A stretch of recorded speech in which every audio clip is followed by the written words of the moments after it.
પુરુષોત્તમ માસ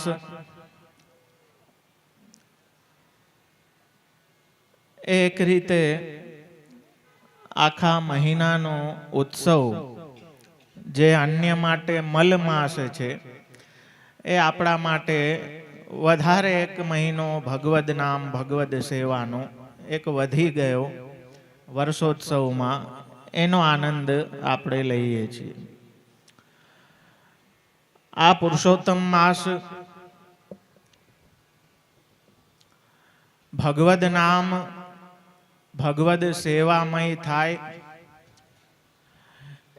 અને એ બધા જ અધિકાર, જેવી રીતે સેવા ફલમાં શ્રી આચાર્ય ચરણ આપ આજ્ઞા કરે છે કે ફલમ વા અધિકારો વા ન કાલોત્ર નિયામક. આ માર્ગમાં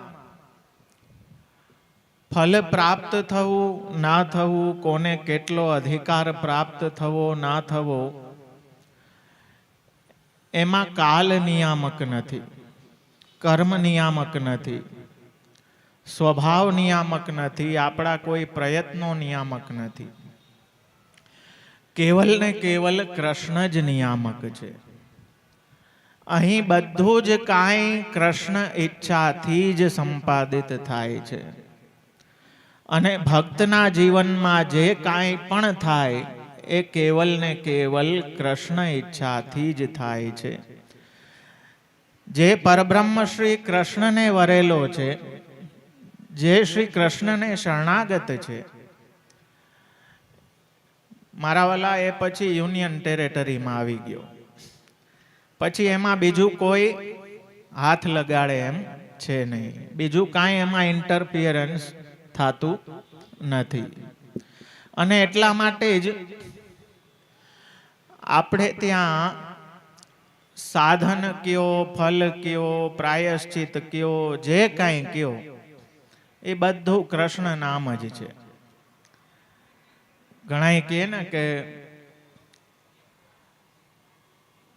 અપરાધ થઈ ગયો કે કાંઈ દોષ થઈ ગયો તો આનું કાંઈ શું પ્રાયશ્ચિત. સિદ્ધાંત રહસ્યની ટીકામાં શ્રી પુરુષોત્તમ ચરણ એ વાતને આપ સમજાવે છે કે સેવા દરમિયાન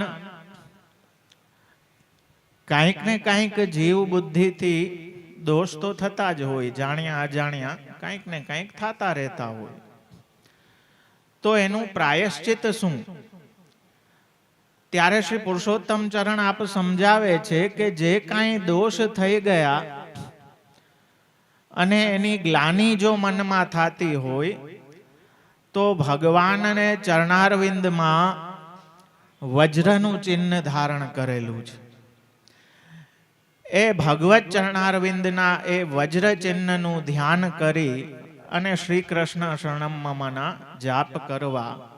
કેમ કે જે વજ્ર ધારણ કરેલું છે ને, એ એટલા માટે જ કરેલું છે કે પોતાના ભક્તોના જે અઘ છે, પાપ કર્મો છે, એ વજ્રથી એનો નાશ કરી દે છે.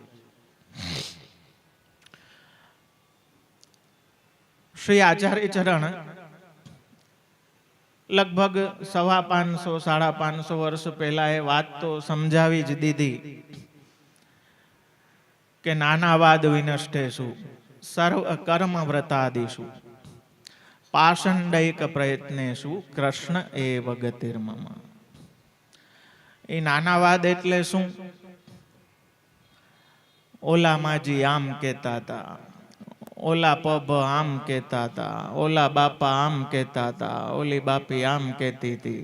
હા, એનાથી આપણે આપણા જીવનના ધર્મપથનો નિર્ણય કરીએ. પણ મહાપ્રભુજી શું આજ્ઞા કરે છે? એ મૂળને આપણે જો છોડી દઈએ તો આપણે પણ એ નાનાવાદના પ્રવાહમાં તણાતા જઈએ. જે અનફોર્ચ્યુનેટલી દુર્ભાગ્યપૂર્ણ છે કે આજે વૈષ્ણવ સમાજ એ નાનાવાદમાં તણાતો જાય છે. કેમ કે આપણી જે આચાર સંહિતા અથવા તો કહો કે આપણું સંવિધાન, આપણું કોન્સ્ટિટ્યુશન એ શ્રી વલ્લભ વાણી, યમનાષ્ટકથી લઈ અને સેવા ફલ, આ 16 ગ્રંથો એ મૂળને આપણે છોડતા ગયા. શું વૈષ્ણવે કરવું જોઈએ, શું ન કરવું, કેવી રીતે શરણાગતિની ભાવના, શરણાગતિને જીવનમાં કેવી રીતે આત્મસાત કરવી, સમર્પણને કેવી રીતે જીવનમાં એપ્લાય કરવું, આ બધું જ કાંઈ 16 ગ્રંથમાં છે. કોઈ પાડોશીને કે કોઈ બાપાને કે માજીને પૂછવા જવાની જરૂર નથી. પૂછવું ક્યારે પડે કે જ્યારે પુસ્તકવાળું આપણે કરવું ન હોય અને કંઈક સહેલું કે વચલો રસ્તો કરવો હોય તો આપણે, કેમ કે બાજુવાળા માજી હેલો રસ્તો દેખાડી દે, મહાપ્રભુજી નથી દેખાડતા, એટલે માજી વધારે પ્રમાણિક લાગે, એ સ્વાભાવિક છે. તો આવી સ્થિતિ માં અધિક માસને લઈને ભી નાના વાદ પ્રવર્તે કે અધિક માસમાં તો ખૂબ વિશેષ નામ લેવું. કેમ ભાઈ? ન કાલોત્ર નિયામક. અધિકમાં એવા ક્યાં હીરા મોતી જડેલા છે?